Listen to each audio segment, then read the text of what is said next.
안녕하세요. 사연에 빠지다의 DJ 민영입니다. 오늘 사연자님은 뒤통수가 얼얼할 정도로 충격적인 장면을 목격하고 말았다는데요. 과연 어떤 사연인지 들어보겠습니다. 오늘도 두 가지 사연 준비되어 있는데요. 끝까지 함께 해주실 거죠? 그럼 오늘의 사연 바로 시작해 볼게요. 구독과 좋아요 잊지 말고 꾹 눌러주세요. 안녕하세요. 저는 50대 후반 아줌마입니다. 젊어서 이래저래 고생을 좀 하고 살아서 나이가 들면 좀 걱정 없이 편하게 살고 싶었거든요. 그런데 환갑을 바라보는 나이에도 젊을 때랑 전혀 변한 거 없이 참 피곤하게 힘드네요. 저는 결혼 전에는 친정부모님의 가난 때문에 힘들었고 결혼 후에는 시부모님 시집살이에 힘들었습니다. 부모님들이 연세가 드시면 좀 나을까 했는데 연세가 드시니 자식을 더 힘들게 하시더군요. 그런데다가 딸까지 손녀를 낳아서 오히려 저는 2배로 더 바빠졌어요. 큰딸이랑 사이가 둘 다 승무원이에요. 둘이 육아휴직을 번갈아 쓰면서 애를 본다고 해도 부모 입장에는 영 미덥지 않다 보니 제가 수시로 딸네 집에 가서 도와줘야 했습니다. 그런데 얼마 전에 딸아이가 저녁을 같이 먹다 저에게 조심스레 이야기하더군요. 엄마, 김서방 석 달 있으면 육아휴직도 끝나서 슬슬 어린이집 알아보려고 하는데 아무래도 우리 동네 어린이집보다 엄마네 아파트 단지의 어린이집이 낫겠지? 제가 제 속으로 낳은 자식인데 그 속을 모를 리가 있나요? 딸은 은근슬쩍 저에게 아이를 봐줄 수 있는지 떠보는 거였습니다. 그래, 엄마네 근처로 구하면 엄마가 왔다 갔다가 하면서 봐줄 수 있으니까 좋지. 근데 애가 아직 2돌도 안 됐는데 어린이집 보내도 돼? 엄마는 괜찮으니까 엄마가 1년 더 봐줄게. 어린이집은 천천히 보내. 엄마, 너무 고마워. 안 그래도 어린이집 보내는 문제로 김서방이랑 싸워서 속상했는데 엄마 덕분에 살았다. 워낙 똑부러지고 독한 딸이라 큰애가 우는 건 어릴 때 이후로 본 적이 없는데 애 낳고 마음고생을 하기는 했는지 애가 고맙다고 울더라고요. 그 모습을 보니 저도 모르게 눈시울이 붉어졌습니다. 애 낳으면 원래 부부끼리 싸울 일이 많아. 근데 너 나가서 일하느라 힘든 거 알면서 김서방이 또 뭐라고 했길래 둘이 싸웠어. 왜? 김서방은 어린이집 보내기 싫대? 제 자식도 어려운데 남의 자식은 얼마나 어렵습니까? 저처럼 딸내 아이 봐주는 분들은 아시겠지만 애 보기도 힘든 와중에 사위 눈치 보는 게 더 힘들었어요. 제 딸한테야 할 말이 있으면 하지만 사위는 매일 봐도 내 자식이 아니니 한마디 하기도 어렵잖아요. 괘씸한 게 김서방은 당연히 엄마가 애 봐주는 거로 생각하더라고. 시부모님은 장사하시니까 애 못 본다고. 그래서 내가 기분 나빠서 한마디 했거든. 우리 엄마가 왜 당연하게 우리 애를 보냐고. 그랬더니 그럼 어떡하냐고. 저 어린 걸 2돌도 되기 전에 남의 손에 맡기냐고 괜히 자기가 막 화를 내더라. 딸이 저에게 미안해서 애 봐달라는 말을 못했나 봐요. 그래서 괜히 사위랑 둘이 티격태격한 거죠. 엄마한테 진작 이야기를 하면 되지. 그런 거 가지고 뭐하러 김서방이랑 싸워. 엄마랑 아빠 평생 싸우고 사는 거 보고 자라서 지겹다며. 너라도 남편이랑 싸우지 말고 잘 살아. 엄마 뻔히 힘든 거 아는데 내 자식까지 맡기기 미안해서 그렇지. 딸은 저에게 손녀를 봐달라고 말하는 게 많이 미안한지 고개를 못 들더라고요. 저는 오히려 그런 딸이 안쓰러워서 괜찮다고 걱정하지 말라고 했습니다. 제가 다 키워준다고요. 엄마 고마워. 나랑 김서방이 앞으로 엄마한테 정말 잘할게. 됐어. 엄마는 너랑 김서방만 안 싸우고 알콩달콩 살면 그거로 좋게. 너는 절대 엄마처럼 살지 마. 알았지? 제 말은 진심이었습니다. 제가 자식들에게 해줄 수 있는 거라고는 고작 애 봐주는 거 정도밖에 없었지만 그거라도 자식들에게 도움이 된다면 기꺼이 해주고 싶었어요.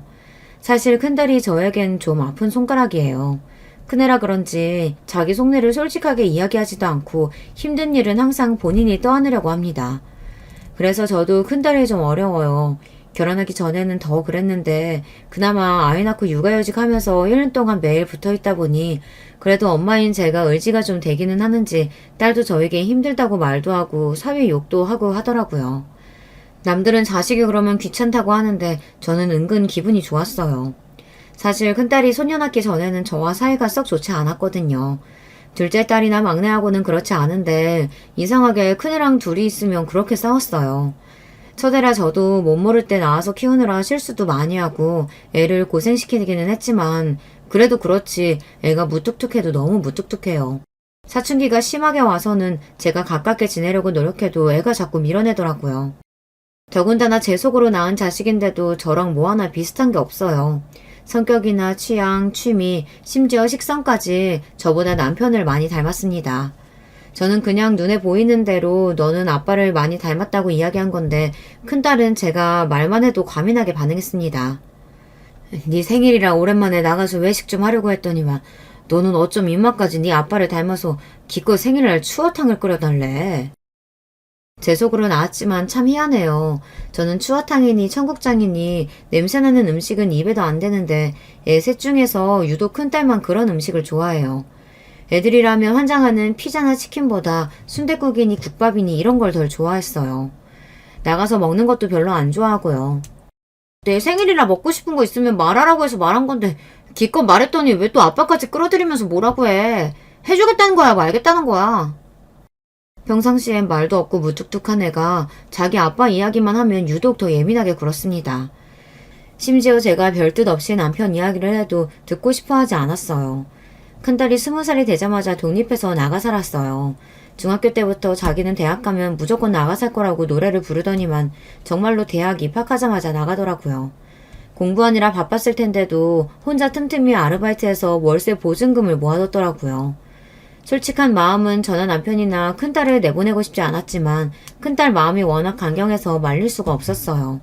한편으로는 딸이 이해가 됐거든요. 이 지긋지긋한 집구석 얼마나 나가고 싶으면 그랬을까 싶어서요. 당시에 집도 좁은데 한 달의 절반을 시부모님이 와 계셨기에 애들이 힘들어하긴 했어요. 더군다나 시부모님이 집에 오실 때마다 저에게 시집살이 시키는 걸 자식들이 매번 보다 보니 저보다 더 스트레스를 받는 것 같더라고요. 저도 제 자식들이 힘들어하는 거 보기 싫죠. 더군다나 시부모님께 시집살이 당하는 건 더 싫고요. 하지만 그 당시엔 제가 할 수 있는 일이 없었어요. 시부모님이 지방에 사셨는데 두 분 다 연세가 들어서 둘이 살기 힘들다는 핑계로 한 달에 반은 우리 집에 또 반은 동선에서 보내셨거든요. 애도 많고 집이 좁아서 싫다고 하고 싶어도 제가 말 한마디 할 수 없었던 게 제가 조금만 시부모님께 싫은 티를 내면 남편이 난리를 쳤습니다. 결혼 전에 알았어야 했는데 제가 평생 이러고 살 줄은 꿈에도 몰랐어요. 시댁에 재산이 좀 있다는 말에 혹해서 뒤도 안 돌아보고 결혼한 건데 이게 돈만 있다고 해서 사람이 행복한 건 아니더라고요. 심지어 재산이라고 해봐야 시부모님이 손에 꼭 쥐고 계시니 시부모님이 아무리 재산이 많다고 해도 저나 남편은 빈털털이었어요. 남편은 전기회사에 다니는 기술자예요. 기술이 있어서 회사에서 잘릴 일은 없었지만 월급이 쥐꼬리라 남편 월급 가지고 애새 키우기는 항상 빠듯했습니다. 제가 애새 키우면서 아르바이트를 하지 않으면 집안이 돌아가질 않았어요. 시댁은 대대로 재산이 많은 집이라 대궐 같은 기와집에다가 그 집 근처에 있는 땅이랑 산이 다 시아버지 거예요. 남편은 시부모님이 돌아가시면 그 재산 다 장남인 본인에게 올 거라고 기대하면서 시부모님 말이라면 항상 덜덜했습니다. 하지만 제 생각은 달랐어요. 남편이 장남이긴 해도 남편 밑에 시동생보다는 사람이 좀 모자라요. 직장도 시동생보다 변변찮고 저도 동서에 비하면 잘난 게 하나도 없습니다. 시부모님도 항상 저희네와 동서네를 비교하시는데 은연중에 동서와 시동생을 더 챙기시고 예뻐하시는 게 제 눈에는 보여요. 아무것도 모르는 남편은 시동생에게 지지 않기 위해 부단히도 노력합니다. 그 덕분에 저와 동서만 매번 시부모님 시중을 들어야 했죠. 시부모님은 그리 의리한 집을 놔두고도 항상 좁은 아들네 집에 와서 며느리들의 시중을 들게 하셨어요. 말은 본인들이 연세가 들어서 밥도 못 해먹을 정도로 힘들어서라고 하지만 우리 집에 와서 저한테 잔소리하실 때 보면 아주 힘이 넘치세요. 그때가 20년이 지났는데도 시부모님의 잔소리는 아직도 또렷하게 기억이 나요. 항상 동서랑 비교하시면서 제가 차려준 밥상을 한 번도 맛있다고 한 적이 없어요. 이래서 집안의 맏며느리는 잘 들어와야 하는 건데 애미가 워낙 없는 집에서 자라서 그런가. 애미 너는 왜 그렇게 손이 작냐? 식구가 몇인데 고기를 이것밖에 안 했어? 부자면 뭐래요. 매달 며느리 집에 와서 지내시면서도 그 흔한 용돈 한 번 안 주는데 남편 월급 가지고 애들 키우면서 한 달에 절반씩 시부모님까지 모신다는 게 현실적으로 가능하지가 않아요. 그런데도 시부모님은 매번 제가 차린 밥상 가지고 저를 나무라셨습니다. 그러게 둘째네랑 이렇게 차이가 나네. 작은애는 확실히 친정이 잘 살아서 그런가 애가 상 차리는 것부터 집안 살림하는 것까지 얼마나 야무진지 몰라. 음식도 간이 딱딱 맞는다니까. 근데 너는 친정에서 뭘 배웠길래 시부모님 드시는데 반찬 이렇게 부실하냐? 그러게, 어머니 아버지 오셨는데 당신은 반찬이 이게 뭐야. 내일은 신경 좀 더 써. 아버지 어머니, 제가 내일은 퇴근하고 오면서 닭이라도 몇 마리 튀겨올 테니까 오늘만 그냥 좀 드세요. 매일 듣는 잔소리라 이골이 날 지경인데도 항상 옆에서 거드는 남편 때문에 더 미웠습니다. 생활비라고는 쥐꼬리만큼 줘서 매번 막내 없고 여기저기 아르바이트까지 하러 다니게 하면서 뭐가 잘났다고 저런 소리를 하는지 몰라요. 저도 문제는 문제인 게 시부모님이 하시는 잔소리에 한두 번은 꾹 잘 참다가도 꼭 세 번째까지는 참지 못하고 꼭 싫은 소리를 하고 말았습니다. 서방님이야 직장이 좋으니까 월급이 많아서 그렇죠. 애들 아빠 버는 거로는 애새 키우기에도 벅차요. 말해봐야 어차피 소용없다는 걸 알면서도 저는 저도 모르게 꼭 말을 해서 한 소리를 더 들었습니다. 어머, 얘 시부모님 앞에서 말하는 것 좀 봐. 너 지금 우리 앞에서 내 아들 능력 없다고 무시하는 거니? 너는 어쩜 맏며느리라는 애가 그렇게 생각이 없냐? 아이고, 내가 살다 이제 별꼴을 다 본다. 이제 내가 죽을 때가 됐나 보다. 며느리가 시아버지 앞에서 아들 자식 욕하는 거나 듣고 있고. 아버지, 무슨 소리를 그렇게 하세요. 저희가 잘못했어요. 당신 빨리 어머니 아버지께 사과 안 해? 남편은 저에게 빨리 잘못했다고 빌라고 난리였습니다. 저는 한숨이 절로 나왔어요. 하루 종일 시부모님 밥상 차리고 청소하고 빨래까지 해다 바치면서 이제는 말 한마디 했다고 빌기까지 하라네요. 그때였어요. 전혀 생각지도 못한 일이 벌어졌습니다. 할머니, 할아버지, 우리 엄마가 해주는 밥 맛 없으면 우리 집에 안 오면 되지. 왜 자꾸 와서 우리 엄마 힘들게 만들어요? 안 그래도 우리 엄마 아빠랑 사느라 힘들어하는데 할머니, 할아버지까지 우리 엄마 괴롭혀서 우리 엄마 이제 아예 집 나가버리면 할머니, 할아버지가 책임질 거예요? 당시에 중학생이던 큰애가 나서서 시부모님께 소리를 지르더라고요. 저는 놀라서 큰애에게 왜 그러냐고 방에 들어가라고 했습니다. 그런데도 딸은 씩씩거리면서 시부모님을 노려봤어요. 뭐야? 이 기집애가? 어디 감히 되바라지게 어른들이라 끼어들어? 예미 너는 대체 딸려 교육을 어떻게 시켰길래 애가 이런 말을 하게 만들어? 너 설마 애들 앞에서 집 나간다는 소리도 하니? 아니에요, 어머님. 제가 집을 나가긴 왜 나가요? 그런 거 아니에요. 애가 괜히 어른들끼리 큰 소리 내니까 놀라서 그런가 봐요. 제가 단단히 주의 줄게요. 저야 이미 시부모님께 예쁨 받기는 이미 글렀지만 그래도 손주들이라면 끔찍하게 생각하시는 분들인데 괜히 저 때문에 큰애까지 시부모님 눈밖에 나게 하고 싶지는 않았어요. 그래도 큰애는 공부 잘한다고 시부모님이 예뻐해 주시고 용돈도 주고 하셨는데 괜히 미움받아봐야 좋을 게 없으니 저는 나서서 주의 주겠다고 했습니다. 그런데 그때 큰애가 굳이 안 해도 될 말을 하고 말았어요. 엄마가 뭘 잘못한 게 있다고 자꾸 죄인처럼 굴어. 우리 집에서 죄인은 아빠잖아. 할머니, 할아버지, 아빠 바람 피웠어. 바람 피우다가 우리한테 걸렸다고. 혼나도 아빠가 혼나야지 왜 자꾸 엄마한테 그래? 저는 순간 가슴이 철렁 내려앉는 것만 같았습니다. 안 그래도 시아버지께서 항상 남편을 시동생이랑 비교하시면서 가장구실 못하는 못난 놈 취급하는데 바람을 피웠다는 사실까지 알게 되셨으니 더 한심하게 생각하실 게 뻔했어요. 뭐 바람? 아이고, 못난 놈이 하다 이제 바람까지 피워? 내가 죽어야지. 아이고, 당신 뭐해? 당장 짐 싸. 내가 다시는 너희 집에 오나 봐라. 아버지 아니에요. 제가 무슨 바람을 피웠다고.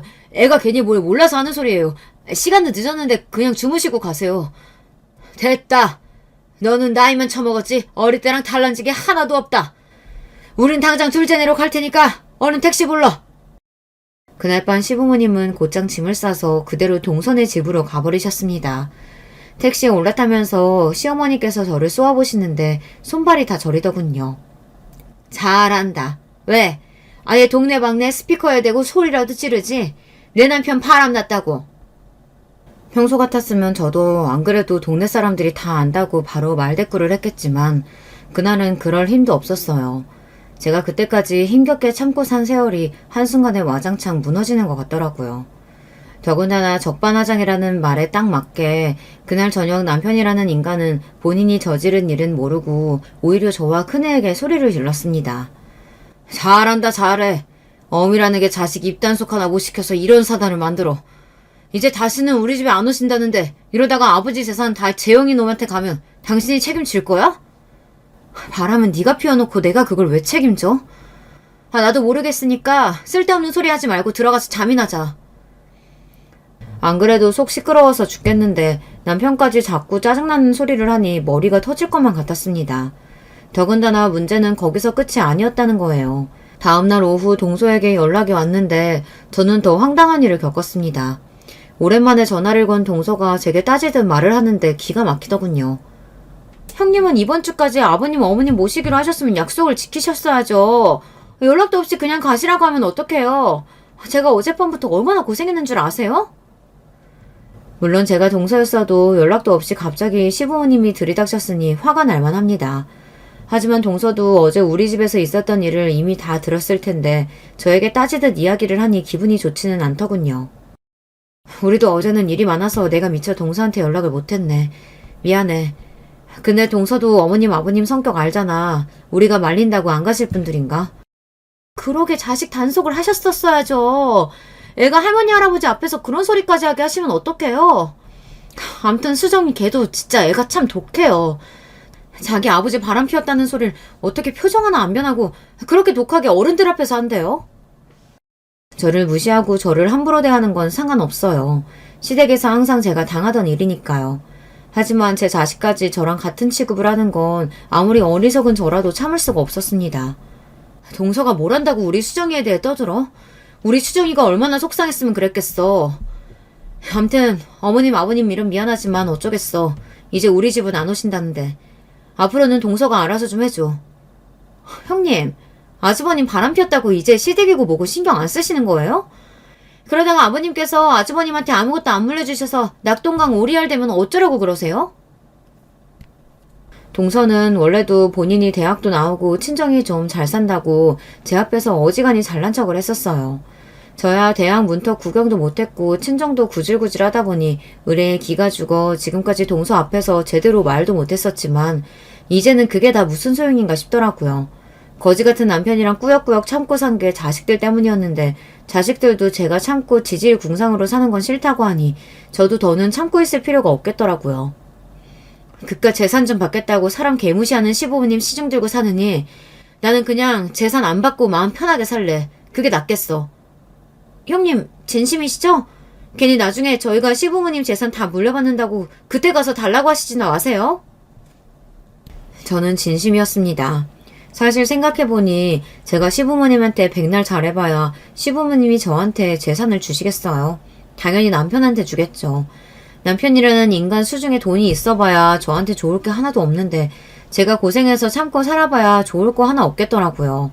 지금까지 고생하며 산 것도 억울한데 이제라도 할 말은 하면서 살아야겠다 다짐했습니다. 저는 단지 자식들에게 참 미안해요. 부모가 못나서 평생 지지고 볶고 엉망으로 사는 꼴만 보고 살았으니 애들도 얼마나 힘들겠어요. 성인이 되자마자 집을 나가겠다는 큰딸 마음도 한편으로는 이해가 됐어요. 그래도 부모 입장에는 몸은 떨어져도 마음만은 멀어지고 싶지 않아 딸이 독립해서 나갔을 때도 저는 전화도 자주 하고 주말이면 큰딸 집에 반찬 가져다 주러 자주 갔어요. 가진 게 없어서 많이 해주지는 못하지만 그래도 제가 해줄 수 있는 거라도 해주려고요. 며칠 전에 너희 아빠가 감기 기운 있는지 사람이 힘이 하나도 없어. 몸살인지 입맛도 없다고. 그 좋아하는 술도 안 먹는다니까. 저 나름대로 딸하고 잘 지내고 싶어서 할 말이 없어도 이런저런 이야기를 했는데 그것도 제 욕심인지 딸은 저를 받아주지 않더라고요. 엄마는 매일 아빠 밥 챙겨주기 귀찮다고 하면서 아프다니까 그건 또 걱정돼? 암튼 신기하다니까. 아프든지 말든지 그냥 놔도 알아서 하겠지. 다른 일에는 그나마 그렇지 않은데 제가 남편 이야기만 하면 더 예민하게 받아들였습니다. 아유 쌀쌀하는 기집애. 제 아빠가 아프다는데 뭘 또 그렇게 못되게 말을 해. 나한테는 거지 같은 남편이라도 너한테는 아버지잖아. 제 딴에는 자식들한테 어려서부터 매일 남편이랑 싸우는 모습만 보여준 게 미안해서 그래도 우리가 잘 산다 보여주려고 한 소리인데 그런 말에도 큰애는 화를 냈어요. 저도 웬만해서 자식들과 싸우고 싶지 않았지만 나름 딸이랑 잘해보려고 하는 소리인데 딸이 받아주지 않으니 저도 모르게 화가 났습니다. 엄마야 아빠가 좋아서 선택하고 살았지만 나는 아빠 선택 안 했거든? 나는 아빠 싫어. 그러니까 아빠한테까지 괜히 좋은 딸 노를 바라지 마요. 엄마가 자꾸 그러면 엄마까지 불편해. 어릴 때는 몰랐는데 애가 커가면서 제가 무슨 말만 하면 화를 내니 언제부턴가 큰딸이랑 대화하는 게 긴장됐습니다. 제가 큰딸 마음을 아예 모르지는 않는 게 큰딸은 제가 엄마로서 별로 좋지 않았을 거예요. 저는 저를 좋아하지 않는 딸이 불편했고요. 저에게는 딸 둘, 아들 하나가 있습니다. 큰딸이랑 둘째는 터울이 3살인데 막내 아들은 큰딸이랑 8살 터울이 나요. 그래서 막내 아들은 이제 군대 제대한 지 얼마 안 돼서 대학에 복학한 지 얼마 안 됐어요. 막내 아들은 어렸을 때 일이라 잘 모르겠지만 딸들은 아는 일이 하나 있습니다. 큰딸이 시부모님 앞에서 말한 대로 남편이 바람을 한번 폈어요. 큰딸 초등학교 고학년 때 일인데 이 미친 인간이 동네 슈퍼집 옆편네랑 둘이 눈이 맞아서 그렇고 그런 사이였나 보더라고요. 그 옆편네가 일찍 과부가 돼서 혼자였거든요. 남편이 퇴근길마다 그 슈퍼에 들러 몇 시간씩 머물다가 집에 오는 걸 동네 사람들이 다 알게 돼서 금방 소문이 퍼졌습니다. 그때가 제가 30대였는데 제 인생에서 성격이 제일 괄괄했을 때예요. 친정부모님은 매일 돈 없다고 나한테 손 벌리지 시부모님은 재산을 빌미로 매일 집에 와서 시집살이를 시킬 때라 저도 항상 화가 나 있었을 때였거든요. 지금 같았으면 안 그랬겠지만 그때는 남편이 그러고 다닌다는 이야기를 남에게 듣는 게 더 싫어서 잠시 이성을 잃었습니다. 남편이 개차반이면 저라도 정신을 차렸어야 했는데 저마저도 정신줄을 놓는 바람에 아이들 앞에서 실수를 하고 말았어요. 저는 남편이 퇴근하는 시간에 맞춰 애들을 데리고 슈퍼로 향했습니다.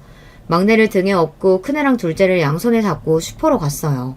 그런데 그 년놈들이 함께 있는 모습을 정면으로 마주치고 말았습니다.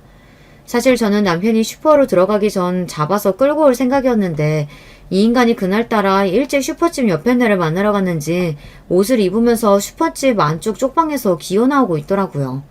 그 모습을 두 딸이 그대로 목격하고 말았죠.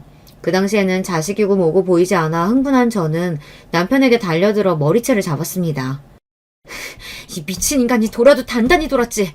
어떻게 노란할 년이 없어서 동네 과부년이랑 붙어먹어. 네가 그러고도 인간이야? 아이, 이 옆편애가 미쳤나? 어디 감히 남편 머리채를 잡아? 이거 놓으라고. 네가 이렇게 드세게 구니까 내가 딴짓을 하지. 뭐야? 이 미친 인간. 너 오늘 내 손에 죽어봐라. 아유, 뭐 하는 거야? 이러다가 나 대머리 되겠어. 좀 놓으라고. 그 와중에 슈퍼년이 제 손을 잡고 뜯어말리길래 저는 그녀 머리채까지 잡아 흔들었습니다. 사람이 열이 받으니 초인적인 힘이 나더군요. 양손에 둔 연놈을 붙잡고 있는데도 둘 다 제 손 하나에 이리저리 휘둘렸어요. 그런데 문제가 있었습니다. 제가 너무 흥분한 나머지 애들 생각은 못했었는데 애들이 많이 놀랐나 보더라고요. 제가 생각해도 그날 일은 딸들에게 너무 미안해요. 아들이야 너무 어려서 아무 기억도 못한다지만 두 딸들에게는 충격적인 일로 기억될 테니까요. 특히나 큰딸은 충격을 받아 그날 이후로 남편을 아버지라고 부르지도 않았어요. 심지어 저에게 남편과 헤어지라고까지 했습니다. 엄마는 도대체 아빠랑 왜 사는 거야? 동네 사람들이 아빠 바람난 거 다 아는데 쪽팔리지도 않아? 내가 쪽팔리긴 뭐가 쪽팔려. 바람 피우는 그 년놈들이 쪽팔릴 일이지. 아주 두 년놈들 다 그 자리에서 어디 하나 분질러 놨어야 했는데. 저도 저예요. 애가 뭘 한다고 애랑 그런 이야기까지 했는지 저도 속상한 마음에 딸한테 괜히 쏟아부었어요. 그러니까 그런 인간이랑 왜 사냐고. 우리는 상관없으니까 그냥 이혼해. 어차피 엄마도 아빠 사랑하지도 않잖아. 그때의 충격은 저도 이루 말할 수 없습니다. 남편에게 배신당했다는 마음도 마음이었지만 제 딴에는 자식들을 생각해서 남편이랑 어떻게든 살려고 한 건데 자식이 제가 남편을 사랑하지도 않는데 참고 산다는 걸 이미 알고 있다는 게 놀랍기도 하고 창피하기도 했어요. 그래도 저는 이혼하지 않고 참고 버텼습니다. 그날 이후 얼마 뒤 남편도 잘못했다고 손이 발이 되게 빌면서 잘못했다고 하기도 했고 저도 혼자 힘으로 애 셋을 키울 자신은 없었으니까요. 남자가 한번 실수할 수도 있다 통 크게 이해해주기로 했어요. 저는 저의 지난날이 스스로 대견하다고 느낄 만큼 잘 참고 버텼다고 생각해요. 그런데 딸은 그런 저를 답답해했습니다. 그때는 저도 제 생각만 하느라 딸들이 얼마나 힘들었을지는 생각도 못한 것 같아요. 저도 몰랐는데 애들한테 제가 습관적으로 너희 때문에 참고 살았다는 소리를 종종 했나 봐요. 둘째나 막내는 제가 그런 소리를 해도 별로 심각하게 듣지 않았는데 큰딸은 달랐습니다. 제가 남편에 대한 하소연을 하거나 살기 싫다는 소리를 하면 과민하게 받아들였어요. 인간이 30년을 같이 살면 좀 변할 줄 알았는데 어쩜 저렇게 눈꽃만큼도 변하지 않을 수가 있니? 아휴, 지겨워. 내가 저 인간 때문에 늘 일찍 늙어. 아빠가 안 변하긴 뭘 안 변해. 그래도 지금은 바람은 안 피우잖아. 엄마가 다 용서하고 지금까지 살아줘놓고 이제 와서 지겹다고 하면 어떡해. 엄마가 좋다고 참고 살았으니까 끝까지 엄마가 책임지고 살아야지. 딸년이라고 말하는 것 좀 봐. 내가 너희 아버지 좋아서 살았니? 다 너희 생각해서 엄마가 꾹 참고 산 거지. 그 참고 살았다는 말 좀 안 하면 안 돼? 누가 참고 살라고 했어? 엄마가 혼자 살 자신 없어서 멋대로 아빠 용서해줘놓고 지금 와서 왜 나한테 생색이야, 생색은. 너 어떻게 엄마한테 그런 말을 해? 엄마가 어떻게 살았는지 제일 잘 아는 년이 꼭 그렇게 잔인하게 말을 해야겠어? 그때는 저도 왜 그랬는지 아무 잘못 없는 큰딸에게 괜히 화를 냈어요. 저에게 상처되는 일이면 아이들에게도 똑같이 상처가 되는 일이었는데 마치 제가 혼자 피해자인 것처럼 딸에게 위로까지 받고 싶어 자꾸만 하소연을 하고 투정을 부렸습니다. 딸이 듣기 싫다고 하는데도 말이죠. 난 진작부터 엄마한테 아빠랑 헤어지라고 했어. 엄마가 마음대로 팔자 꼬아놓고 자꾸 징징거리지 마. 나도 사는 거 힘들어 죽겠는데 도대체 언제까지 엄마 하소연만 들어줘야 돼? 알았다, 알았어. 내가 누구를 탓하겠니? 평생 자식하고 남편만 생각하면서 참고 산 내가 바보지. 갱년기였는지 그때는 누가 무슨 말만 하면 그렇게 서럽고 슬펐어요. 세상에 누구도 내 편이 아닌 것 같고 저만 바보처럼 산 것 같고 누구라도 붙잡고 내 인생 다시 돌려달라고 소리치고 싶었습니다. 더군다나 그때 시부모님 때문에 더 힘들기도 했어요. 당시에 시아버지께서 지병으로 돌아가시고 시어머니께서 혼자가 되셨습니다. 그런데 시아버지께서 돌아가시기 직전 시골에 사시던 집을 정리해 서울로 올라오셨는데요. 그 재산을 저희와 상의도 없이 시동생이랑 동서에게 몽땅 다 줬어요. 물론 과거에 제가 시부모님 재산이고 뭐고 다 관심 없다고 하긴 했지만 그래도 정말 몽땅 다 동서에게 주실 줄은 몰랐어요. 제가 자식으로서 아무것도 안 했다면 저도 욕심내지 않았을 거예요. 하지만 저도 시부모님께 한다고 했습니다. 시아버지께서 심장질환 때문에 서울에 올라오셨을 때 제가 매일 병원에 모시고 다녔어요. 동서는 면허가 없어서 운전할 줄 아는 제가 항상 다녔습니다. 더군다나 병원에 입원하셨을 때도 시아버지께서 간병인은 죽어도 싫다고 하셔서 저와 남편이 번갈아 간호했어요. 동서랑 시동생은 일 핑계, 애들 핑계로 주말에 빼꼼 시아버지께 얼굴만 비추고 말았습니다. 반면 저는 병원에 있으면서 시아버지 소변통까지 받고 기저귀까지 채워드리고 했어요. 아무리 가족이라도 제가 여자이고 며느리인데 쉬운 일은 아니었습니다. 시아버지도 고맙기는 했는지 저한테 웬일로 고맙다고 저 같은 며느리 세상에 없다고 하셨어요. 내가 죽을 때가 되긴 했나 보다. 딸도 아니고 어쩌다 며느리 시중까지 봐봤고. 그런 말씀 하지 마세요. 아버님 며느리로 30년 넘게 살았는데 딸이나 마찬가지죠. 시아버지도 쇠약해지시긴 하셨는지 몸도 많이 야이고 많이 마르셨어요. 몇 년 전까지만 해도 저에게 소리 지를 때 보면 무서운 호랑이 같았는데 어느새 많이 늙으셨더라고요. 그래. 며느리면 딸이나 마찬가지지. 고맙다. 어디 세상에 얼굴 한번 안 구기고 시아버지 기저귀까지 갈아주는 며느리가 있겠어. 너 같은 며느리는 어디에도 없을 거다. 평소에 시아버지라면 시침 뚝 떼고 뻔뻔하게 구실 줄 알았는데 그래도 며느리한테 기저귀까지 갈게 하는 건 아무래도 민망하셨는지 병원에 있는 동안 저에게 딸 같다, 고맙다, 좋은 말만 해주시더라고요. 그때 시동생이랑 동서는 뭘 했느냐고요? 시동생은 간호하는 대신 시부모님께 돈으로 드렸어요.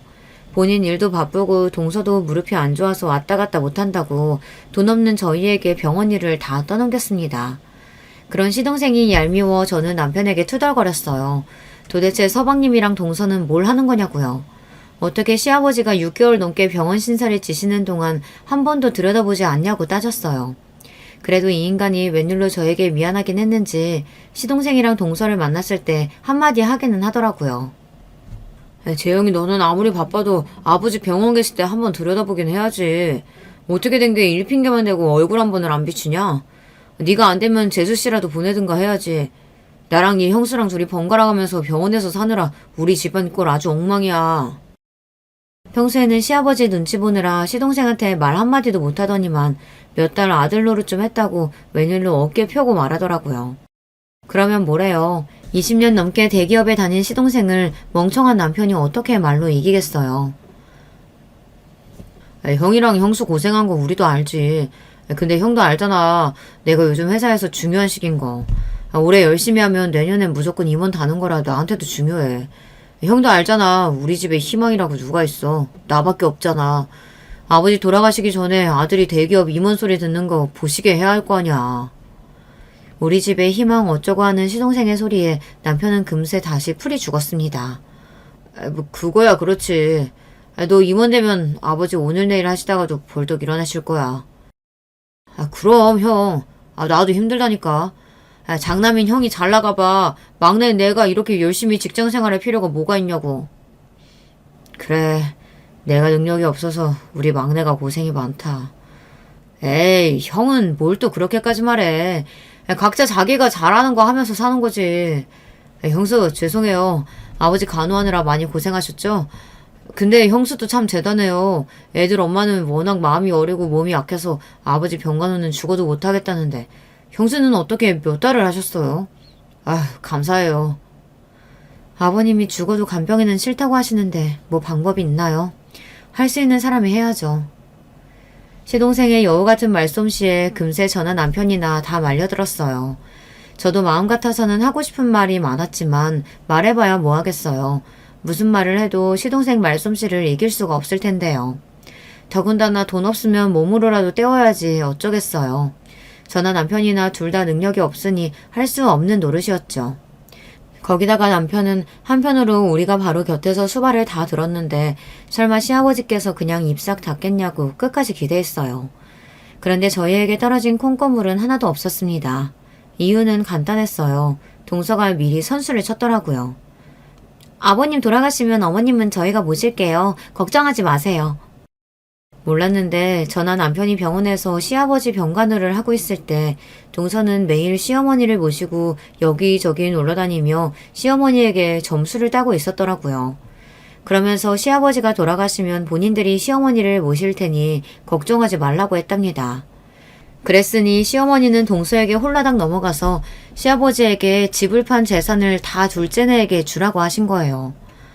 당신 없으면 나 혼잔데 그 까마득한 세월을 외로워서 어떻게 살아. 그래도 우리 착한 둘째 며느리가 고맙게도 먼저 나 데리고 살아준다는데 당연히 재산이든 뭐든 우리가 있는 건 다 둘째네 줘야지. 아이고 우리 둘째가 그런 생각을 다 하고 역시 대학물 먹은 며느리는 다르다니까. 기특하네 기특해.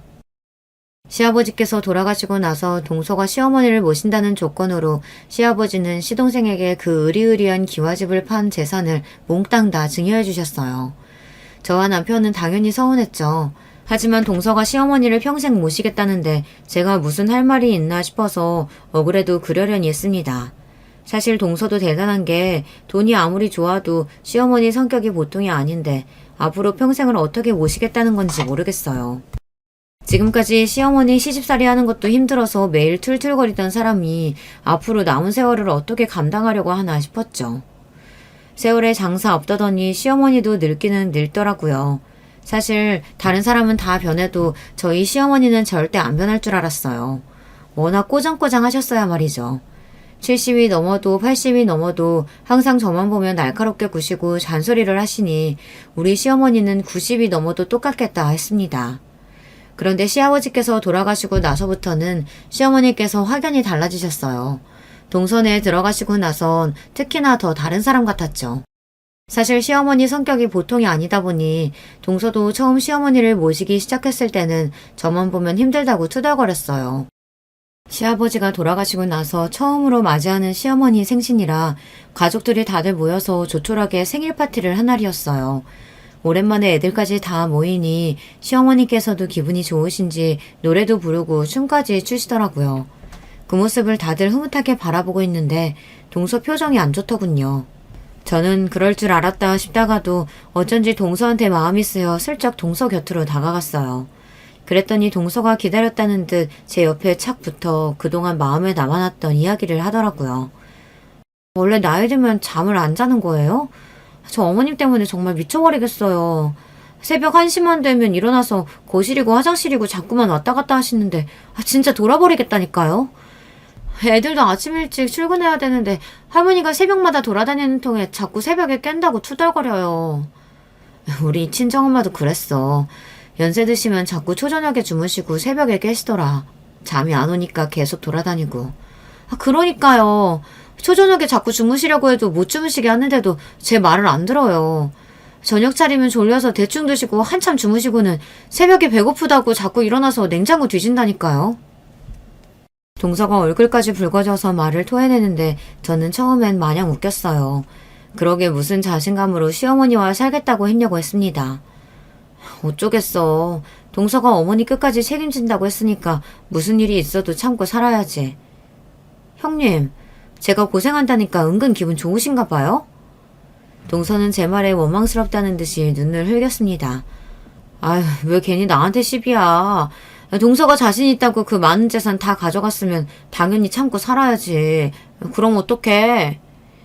사실 저는 동서 말대로 고소하기는 했습니다.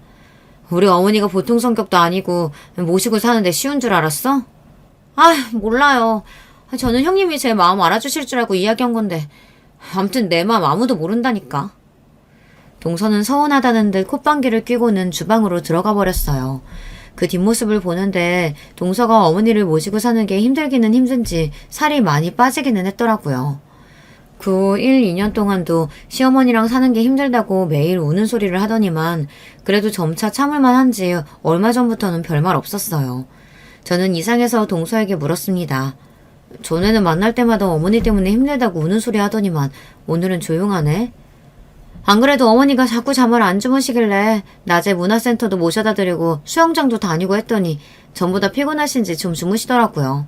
확실히 전보다는 나아졌어요. 동서가 확실히 머리가 좋은 사람이라 그런지 머리를 쓰긴 썼더군요. 시어머니를 바쁘게 만들었더니 확실히 잠이 들었대요. 전처럼 새벽에 일어나 돌아다니시지 않으시니 동서가 덜 힘들다고 하더라고요. 신기하게 그 이후에 동서가 시어머니 욕을 딱 멈췄어요. 그리고 더 신기한 건 시어머니였습니다. 잠을 잘 주무신다고 하신 이후부터는 신기할 정도로 사람이 유순해졌더라고요. 말이 좋아 유순해진 거지 어딘가 힘도 없고 전보다 말수도 많이 줄었어요. 변한 시어머니가 신경 쓰이기는 했지만 동서도 시동생도 별말 없길래 저나 남편은 마냥 잘 지내시나 보다 했습니다. 그러던 어느 날이었어요. 상상도 못한 일이 벌어지고 말았습니다. 얼마 전부터 좀 이상한 일이 있었습니다. 시어머니께서 당뇨가 있어서 저랑 3달에 한 번 약을 타러 병원에 가요. 최근에 약을 탈 일이 있어서 시어머니를 모시고 병원에 가는데 시어머니가 좀 이상하더라고요. 동선의 집에서 병원까지 차로 20분밖에 안 걸리는데 그 사이에 잠이 드셨어요. 그러더니 병원에 도착해서 깨워도 일어나질 않으시더라고요. 제가 어깨를 흔드는데도 세상 모르고 주무셨어요. 저는 아무래도 이상해서 동서에게 전화를 걸었습니다. 병원에 도착했는데도 시어머니께서 일어나질 않는다고요. 그러자 동서가 하는 말이 요즘 시어머니께서 부쩍 잠이 많아지셔서 툭하면 낮잠을 잔다고 하더라고요. 저는 아무래도 이상해서 병원에 온 김에 의사에게 물어봐야겠다 싶었습니다. 아무래도 시어머니께서 당뇨가 있다 보니 혹시 당뇨 수치가 전보다 더 안 좋아졌나 신경이 쓰여서요. 시어머니를 간신히 깨워서 진료 시간에 맞춰 병원에 들어갔어요. 피검사랑 소변검사를 하고 진료실에 들어갔는데 의사 말이 당뇨 수치는 전에 왔을 때랑 별로 차이가 없다고 하더라고요. 약도 드시던 대로 그대로 먹으면 될 것 같다고요. 저는 걱정이 돼서 의사에게 물었습니다. 요즘 전보다 잠도 많이 주무시고 한번 주무시면 잘 깨지를 못하시는데 괜찮은 거냐고요. 그러자 의사 말이 자고 나서 피곤하지 않으시고 별다른 증상이 있는 게 아니면 괜찮다고 했어요. 물론 시어머니께 다른 증상이 있는 건 아니니 다행이다 싶었지만 제가 보기엔 전보다 말도 없어지시고 어딘가 가라앉아 보이는 게 좀 이상하긴 했다고 말씀드렸어요. 그러자 의사가 걱정되면 며칠 있다가 정밀 검사를 받아보라고 했습니다. 시어머니께서 연세가 있으니 점검 차원에서 검사를 받아보면 좋을 것 같다고요. 저도 그게 좋을 것 같아 다음 주로 병원 예약을 잡아놓고 시어머니를 동선에 모셔다 드리고 왔습니다. 그리고 한 주 뒤 병원에 가기 위해 시어머니를 모시러 동선회에 갔어요. 나 아직 아침 안 먹어서 둘째가 밥 차리고 있어. 큰애 너도 안 먹었으면 같이 먹자. 병원 예약 시간 얼마 안 남았는데 아직 식사 안 하셨어요? 벌써 10시가 넘었는데. 제가 알기론 시어머니는 오전 8시, 9시면 아침을 드시는 걸로 아는데 10시가 넘을 때까지 식사를 안 하셨다고 하더라고요. 저는 놀라서 아침을 차리고 있다는 동서를 찾아 주방으로 들어갔습니다. 그런데 제가 주방으로 들어가자 동서가 화들짝 놀라더니 어머니가 드실 밥에 뭔가 넣다가 놀라서 손에 있는 걸 허리 뒤로 빠르게 숨기더라고요. 저는 아무래도 이상해서 동서에게 다가갔습니다. 내가 병원 10시 예약이라고 했는데 어머님 아직도 아침 안 드셨어? 그게 사실은 어머님이 조금 전에 일어나셨어요. 제가 아무리 깨워도 안 일어나셔서 어머니 성격 아시잖아요. 배고프면 아무것도 못 하시는 거. 좀 늦어도 아침은 드시고 가셔야 할 것 같아요. 어머, 형님 뭐 하시는 거예요? 동서가 뭔가 숨기는 듯한 얼굴로 제 눈도 마주치지 못하며 말을 웅얼거렸습니다. 저는 아무래도 이상해서 저는 동서의 등 뒤로 다가가 허리춤에 숨긴 물건을 낚아챘습니다. 그러자 동서가 어쩔 줄 몰라 하더니 제가 뺏은 물건을 다시 뺏기 위해 저에게 달려들더군요. 동서의 행동에 놀란 저는 황급히 손에 들고 있던 물건을 확인했습니다. 그런데 작은 통에 가루로 된 약이 들어있더라고요. 동서 왜 이래? 도대체 어머니 밥에다가 뭘 넣었길래 그러는 거야? 이거 뭐야? 형님, 그게 뭐냐면요. 사실은 수면제예요. 이거 먹으면 노인네가 조용히 자길래. 동서의 말에 저는 놀라서 입을 다물지 못했습니다. 그리고 수면제라고 말하는 동서의 눈동자도 잔뜩 풀린 게 이상했어요. 동서, 설마 지금 80이 넘은 노인네한테 매일 수면제를 먹인 거야? 저는 너무 황당해서 말도 제대로 안 나오는데 동서는 뻔뻔하게 짝이 없더라고요. 80 넘었으면 이제 살 만큼 사셨잖아요. 어차피 매일 약으로 연명하는 인생인데 그깟 수면제 좀 먹으면 어때요? 순간 저는 온몸에 소름이 돋았습니다. 이런 일이 있다는 건 뉴스나 드라마에서나 봤지 정말 제 주변에서 일어날 거라고는 상상도 못했어요. 동서, 제정신이야? 그걸 지금 말이라고 해? 사람이 아무리 힘들어도 할 일 못할 일이 있는 거지 이런 짓까지 하면 어떡해? 형님은 안 해봐서 몰라요. 어머님 모시고 사는 게 얼마나 지옥인지 모르죠? 나도 살려고 그런 거예요. 그러니까 제발 애들 아빠랑 아주버님한테는 비밀로 해주세요. 제 손까지 잡고 동서가 비는데 순간 저는 겁이 덜컥 났습니다. 지금이라도 제가 알아서 다행이지 혹여 시어머니 건강에 문제라도 생겼으면 어쩔 뻔했어요. 저는 동서의 손을 뿌리치고 그대로 집을 나왔습니다. 그리고 곧바로 남편에게 전화했어요. 그리고 제가 제 두 눈으로 본 상황을 그대로 전달했습니다. 그리고 다음날 남편과 제가 동선의 집으로 갔습니다. 남편이 미리 시동생에게 연락해서 할 말이 있으니 집에 있으라고 했다더라고요. 그리고 시간 맞춰 동선회로 한 사람이 더 왔습니다.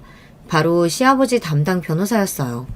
살아생전 시아버지의 재산 관련 업무를 해주셨던 분이죠.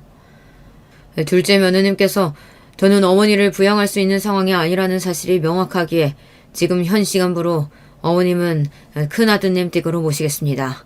그리고 어머님을 모시는 조건으로 받았던 재산은 그대로 큰아드님과 며느님께 넘어간다는 사실을 알려드립니다. 말도 안 돼. 그깟 수면제 좀 한번 먹였다고 어머니를 뺏어가? 김 변호사, 내 말 좀 잘 들어봐요. 애엄마가 일부러 수면제를 준 게 아니라 어머니가 잠을 못 주무셔서 드린 거라니까? 말도 안 되는 소리. 우리가 다 알아보고 왔어.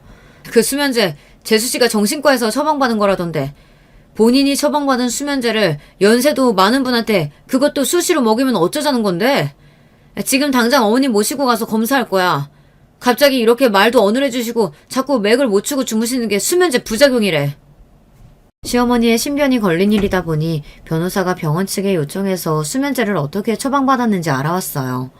그런데 동서가 1년 전부터 정신과에서 진료를 받았더군요. 둘째 며느님께서 정신과에서 우울증 진단까지 받으신 상태라 어머님을 모시기엔 어려운 상황이신 것 같네요. 둘째 아드님이 따로 어머니를 부양하실 게 아니라면 예정대로 큰아드님 댁으로 모시겠습니다. 말도 안 돼. 어머님은 저랑 사실 거죠? 그쵸? 그 와중에도 시어머니는 아직도 잠에 취해서 저희가 무슨 소리를 하는 줄도 모르셨어요. 이거 봐. 도대체 수면제를 얼마나 먹였길래 우리 엄마를 저 지경으로 만든 거야? 재영이 너 이 새끼. 네 마누라가 어머니 이렇게 만드는 동안 너는 뭐하고 있었냐? 남편은 시동생의 멱살을 잡았습니다. 그 와중에도 동생과 시동생은 어머니를 끝까지 모시겠다고 소리쳤지만 그럴 수가 없었습니다. 시아버지께서 돌아가시기 전 유언장에 이미 다 정리를 해놓으셨더라고요. 집이며 땅이며 모든 재산은 시어머니를 제대로 부양하는 자식에게 모두 다 증여하겠다고요. 그랬습니다. 결국 시어머니를 우리 집에 모셨어요. 시어머니의 상태는 수면제 과다 복용으로 인한 부작용이 맞았어요. 그 이후 시어머니는 한 달째 병원 치료를 받고 계십니다. 변호사 말이 시부모님의 재산뿐만이 아니라 동서가 시어머니에게 한 행동을 고소해서 위자료까지 받을 수 있대요. 남편과 시어머니는 동서의 행동이 괘씸하다며 지금이라도 당장 살인 미수로 동서를 고소할 것처럼 굴어요. 하지만 저는 그렇게까지 하고 싶지 않습니다. 동서도 시어머니를 모시는 동안 우울증이 생겼어요. 시어머니에게 한 행동은 잘못됐지만 동서의 마음이 아예 이해가 되지 않는 건 아닙니다. 여러분의 생각은 어떠세요? 정말 동서를 고소하는 게 맞을까요? 저는 아직도 마음이 서지 않아 남편을 말리고 있습니다. 우리 집 상황을 객관적으로 들어주신 여러분께서 어떻게 하면 좋을지 댓글로 의견을 남겨주세요. 하나하나 다 읽어보고 참고하도록 하겠습니다.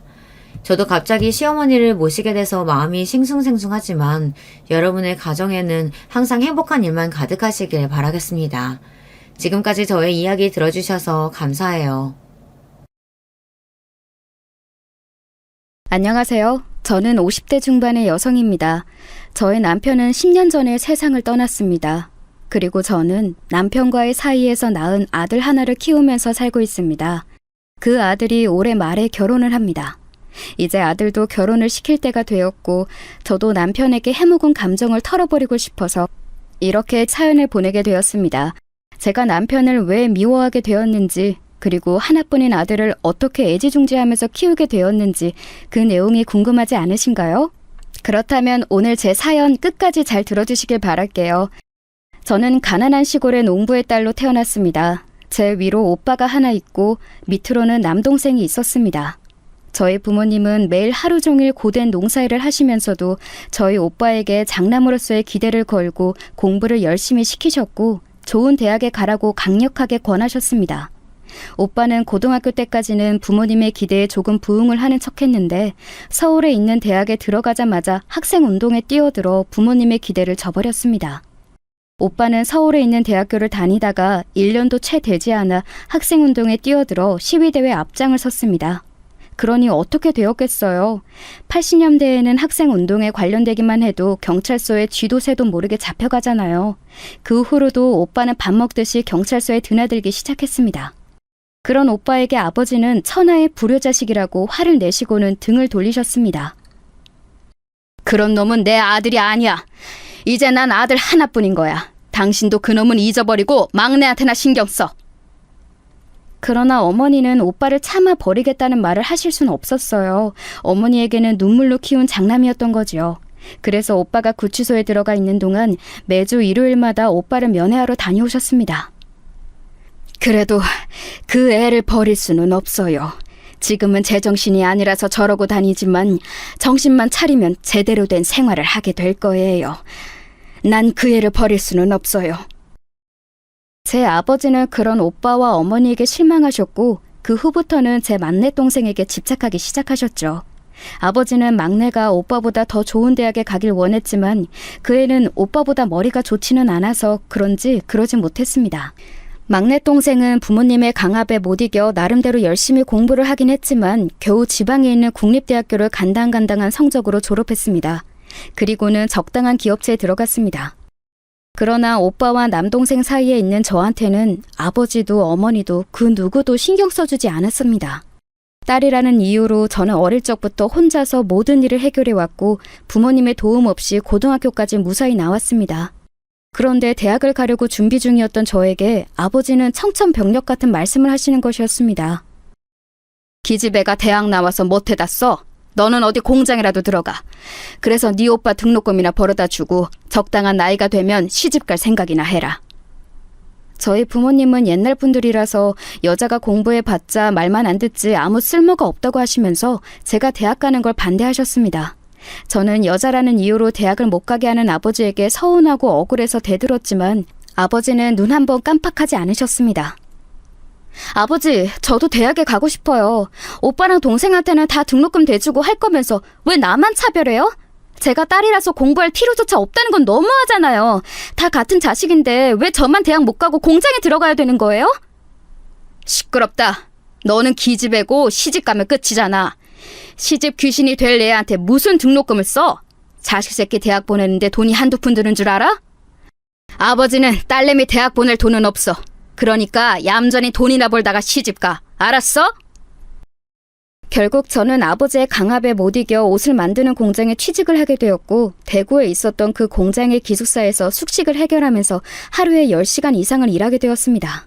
야근까지 마다하지 말고 열심히 일을 하라는 말만 남기고 아버지는 저를 그 공장에 취직시키고는 오빠에게만 신경을 쓴 것이었습니다. 그러다가 오빠가 아버지의 기대를 저버리고 경찰서를 들락거리자 실망하신 아버지는 막내 동생에게 기대와 등록금을 모두 쏘아 부으셨습니다. 아버지가 제게 했던 차별과 멸시를 경험하고 나서 저는 마음에서 아버지를 몰아내버리고 절대 돌아보지 않겠노라 다짐했습니다. 그리고 집에는 일정한 금액만을 보내면서 제가 번 돈에서 일부를 떼어 적금을 들었습니다. 저는 공부가 너무 하고 싶었기 때문에 몇 살이 되더라도 대학은 가야겠다는 생각을 했습니다. 그러던 어느 날이었습니다. 저는 어두컴컴한 공장의 한쪽 구석에서 그날도 먼지를 마셔가면서 열심히 미싱을 돌리고 있었습니다. 그 전날에 책을 읽다가 새벽에 잠이 들어서 아침부터 머리는 무겁고 눈까지 침침했습니다. 그렇게 비몽사몽간에 위험천만하게 미싱을 돌리고 있던 저에게 아버지가 찾아오셨습니다. 저는 갑자기 찾아온 아버지가 반갑다기보다는 겁이 났고 만나고 싶지 않았습니다. 그런 날은 꼭 돈을 요구하시거나 돈이 될 만한 것은 무엇이든 저에게서 빼앗아 가시곤 했던 안 좋은 경험 때문이었습니다. 그러나 아버지는 그런 제 마음을 전혀 싹 무시하셨던 건지 제 얼굴을 보자마자 싱글벙글 웃으면서 저한테 물으시는 것이었습니다. 일은 잘하고 있냐? 어디 아픈 곳은 없고? 무슨 일이신데요? 또 돈 달라고 오신 건가요? 무슨 그런 섭섭한 말을 하냐. 이제까지 이 애비가 너한테 돈만 가져가는 악덕 빅쟁이였냐? 너는 도대체 나를 어떻게 생각하는 거야? 그래도 나는 애비 노릇한다고 너한테 좋은 혼처 자리 소개해주려고 왔건만. 이래서 딸년들은 걷어 키워봤자 아무 쓸모가 없다는 거다. 아버지는 퉁명스럽게 받아치는 제 태도가 마음에 들지 않으셨는지 여느 때와 마찬가지로 눈에 힘을 주고 한바탕 잔소리를 쏟아내셨습니다. 그러나 저는 아버지가 가지고 온 소식도 관심이 없었고 지긋지긋하게 저를 괴롭혀대는 아버지 얼굴도 보고 싶지 않았습니다. 저는 어두운 얼굴로 아버지에게 요청했습니다. 그만 가주세요. 아버지가 원하는 혼처 따위는 관심 없어요. 저 이제 21살이에요. 결혼할 생각도 없고 지금은 아버지가 그저 제 돈만 안 뺏어 가셨으면 하는 바람밖에 없으니까요. 그럼 안녕히 가세요. 제가 냉정하게 말하며 일어나려고 몸을 일으키자 아버지가 제 팔을 확 잡으면서 강제로 다시 끌어다 의자에 앉혔습니다. 그리고는 마치 으르렁대듯이 저에게 말씀하셨습니다. 네 년이 무슨 권리로 이 애비한테 그런 소리를 해? 감히 애비 말을 안 듣다니 정신이 빠진 거야? 이제껏 먹여주고 키워줬더니 은혜를 원수로 갚으려는 거냐? 이 남자는 건실한 사람이니까 군소리하지 말고 시집갈 준비나 해. 저는 피폐해질 대로 피폐해진 메마른 감정으로 아버지를 대했다고 생각했는데 그때는 무슨 악에 바쳤었는지 잡힌 제 팔을 힘껏 뿌리치고 휴게실을 뛰쳐나가 버렸습니다. 그리고는 저를 쫓아오시는 아버지의 면전에 대고 분노에 차서 크게 소리를 질렀습니다.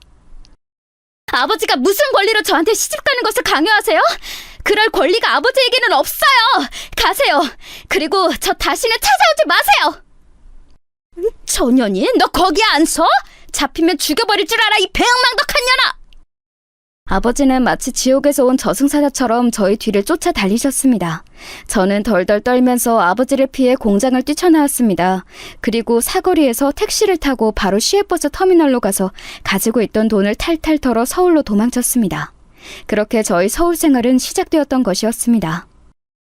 서울로 도망친 저는 달동네에 방을 한 칸 얻고 서울에서 식당 설거지부터 건물 청소까지 온갖 허드렛 일을 해서 돈을 벌었습니다.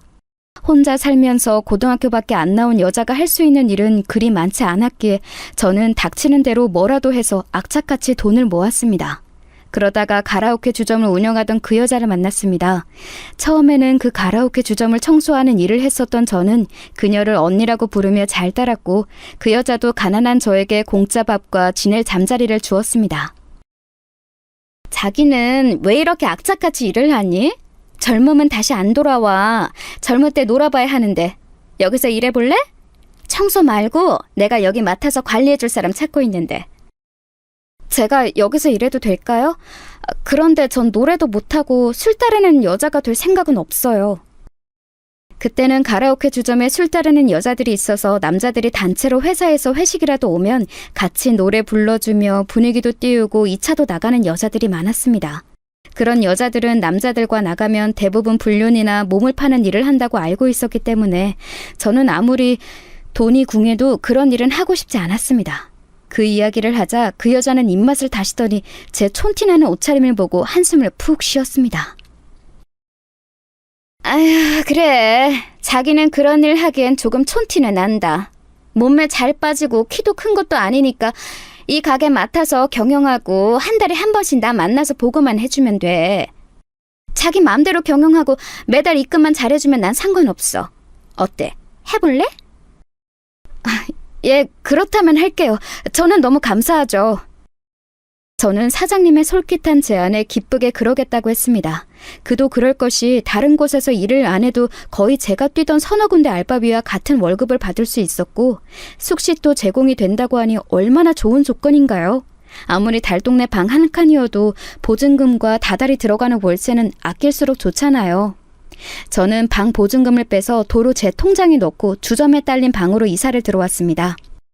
사장님은 가라오케 주점 하나와 룸살롱도 하나 경영하는 서울에서 나름 성공한 큰손이었습니다. 저는 사장님의 요청에 따라 가라오케 주점을 거의 제가 경영하다시피 하는 위치에까지 올랐습니다. 매달 가라오케 주점의 수익을 정산해서 그녀에게 입금해주고 가게도 관리하면서 도우미들도 뽑는 등 젊은 나이에 사장으로서 할 일을 다 했습니다. 그렇게 서울 생활 3년 만에 저는 아끼고 아껴서 돈 5천만 원을 모았습니다. 그 돈으로 서울 외곽에 빌라를 한 채 사서 저는 그 집을 월세로 내놓아 다달이 35만 원의 불로소득을 받게 되었습니다. 제가 그 집을 계약하던 날 사장님에게 동행을 부탁하자 사장님은 놀란 눈치였습니다. 어머, 벌써? 여기서 일한 지 얼마나 됐다고 집 장사를 다 하고. 기집애 능력도 좋다. 너처럼 악착같은 애는 처음 본다. 젊을 때 경험은 많을수록 좋다고 언니가 말했잖아. 한 살이라도 젊을 때 놀아야 된다고. 나이 더 먹으면 연애도 못해. 얼른 연애 좀 해, 기집애야. 언니, 전 그럴 시간이 없어요. 쓸데없는 일에 청춘을 낭비할 순 없어요. 공부를 하고 싶거든요. 사장님은 연애보다 돈맛을 먼저 알았다고 하면서 저에게 핀잔을 줬지만 저는 한 살이라도 젊을 때 많이 벌어야 한다는 생각뿐이었습니다. 제 한 몸이야 가라오케 주점 안에 딸린 방 한 칸으로 충분했기에 저를 위해 집을 구하거나 돈을 쓴다는 생각은 감히 하지 않았습니다. 가라오케 주점에 와서 술을 마시고 몇 시간의 해방감을 위해 청춘을 낭비하는 제 또래의 대학생들을 보면서도 하나도 부럽다는 생각이 들지 않았습니다. 저는 목표를 가지고 있었기 때문이었습니다. 이렇게 돈을 모았다가 나중에 제가 원하는 공부를 해서 출세해야겠다는 결심을 했습니다. 저는 살면서 너무 뼈저리게 법을 알아야겠다는 생각을 깨달은 바가 있어서 법대를 희망했습니다. 입시 공부하려면 돈이 필요했고 대학 등록금도 만만치 않은 액수여서 저는 돈을 다 모을 때까지 연애를 절대 하지 않기로 다짐했었습니다. 그러다가 제 굳은 마음을 비집고 들어온 것이 바로 남편이었습니다. 남편은 가라오케 주점에서 아르바이트를 하던 23살 청년이었습니다. 처음에는 속 귀엽고 저에게 말을 걸기는커녕 눈도 잘 마주치지 못하던 남편의 순수한 면에 반해서 저는 알게 모르게 남편이 알바로 올 때마다 떡볶이를 사놓고 기다리기도 하고 커피를 타주기도 하는 등 제 나름대로의 관심을 보였습니다. 영호 씨, 이것 좀 먹어봐요. 저 앞에 시장에서 사온 건데 너무 많아서 좀 남겨놨어요. 아, 고맙습니다. 잘 먹을게요. 누나라고 불러도 되나요? 저보다 2살 위이신 거 아는데. 누나는 무슨, 그냥 이름 부르지. 겨우 2살 차이 정도는 사회에서는 아무것도 아닌데. 그래도 전 부모님께 그렇게 배우지 않았어요. 누나는 누나죠. 예의 있고 깍듯한 그 남자에게 저는 점점 마음을 빼앗겼고 조금이라도 저를 봐주기만을 기다렸습니다. 끈질기게 관심을 갈구하면서 그 남자의 곁에서 맴돌고 있던 끝에 그는 술에 취한 어느 날 저와 하룻밤을 보내게 되었고 그날 밤부터 일주일 후에 군대를 갔습니다. 누나, 저 군대 가요. 그날 밤의 일은 실수였어요. 이제 저는 잊어주시고 누나는 좋은 남자 만나세요. 아니, 난 너 기다릴 거야. 영호야, 제대하면 우리 같이 살자. 미안해요. 기다리지 마세요. 3년이나 누나를 외롭게 만들 수 없어요. 저는 눈물을 흘리며 그를 군대로 보냈고 한 달이 지나자 저는 임신했다는 사실을 깨닫게 되었습니다. 그 사람은 제 인생의 첫 남자였기 때문에 아이 역시 그의 아이임에 틀림이 없었습니다.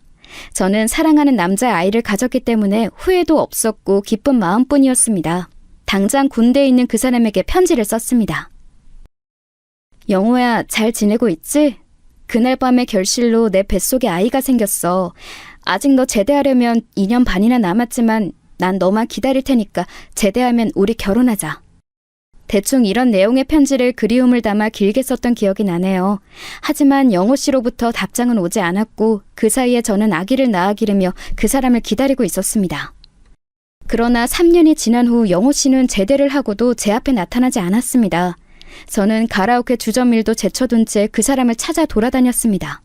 아기는 그동안 가라오케 주점 사장님께 맡기고는 미친 여자처럼 아이 아빠를 찾아 그 사람의 학교도 찾아가 보고 영호 씨의 과 친구들에게 물어서 대전에 있는 영호 씨의 본가에까지 찾아갔습니다.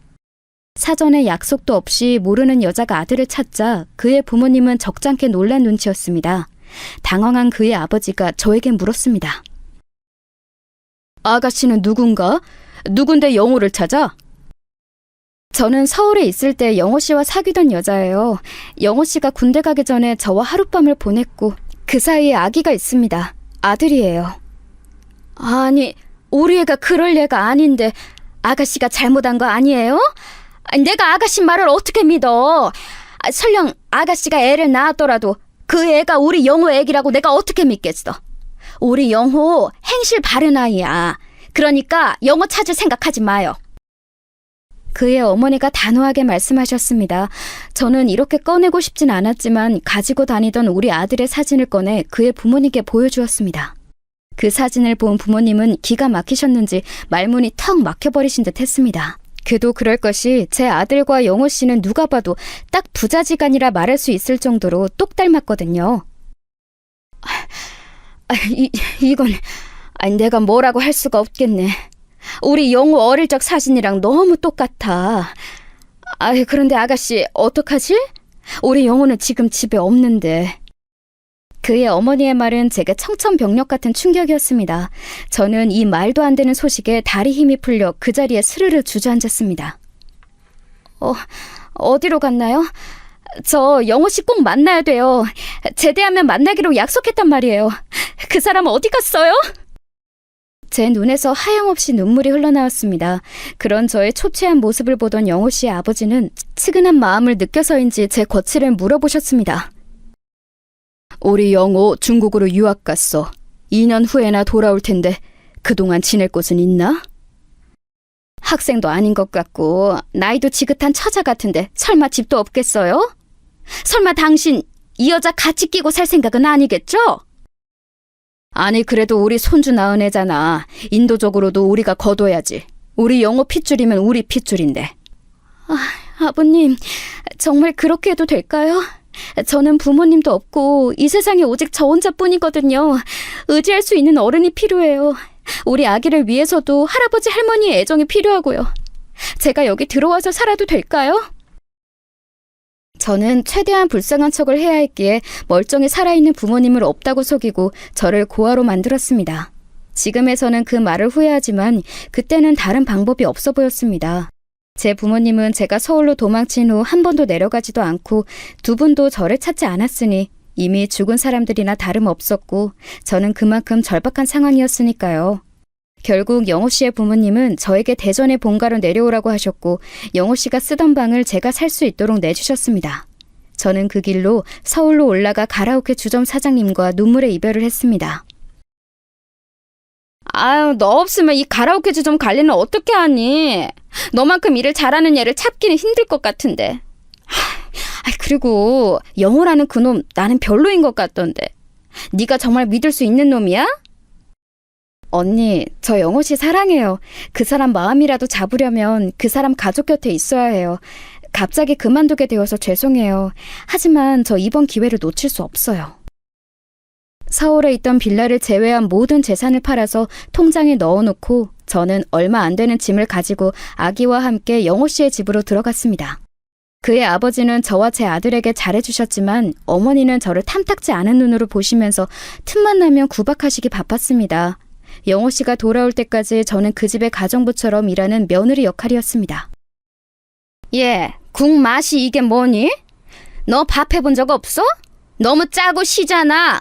아무리 김칫국이라도 묵은지 국물을 좀 짜서 넣고 끓여야지. 이래서 어떻게 먹으라고 그러니?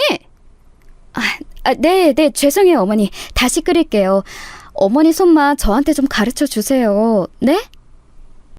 아휴, 이래서 출신이 중요한 건데 어디서 고아 같은 애한테 잘못 콕 깨워서 우리 아들이 평생이 힘들 거 생각하니 내가 정말이지 속이 다 터진다.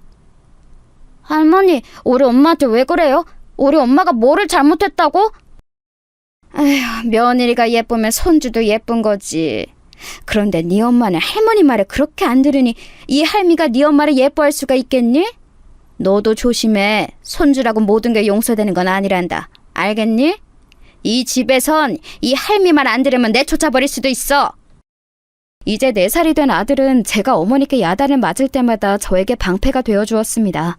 그러다 보니 시어머니는 저에게도 제 아들에게도 미워하는 마음을 감추지 않으셨습니다. 시어머니는 아들이 제 편을 들 때마다 윽박지르며 그 어린애에게 공포심을 심어주었습니다. 아들은 할머니가 소리를 지르는 날에는 겁에 질려 밤마다 오줌을 싸기를 7살 때까지 했습니다.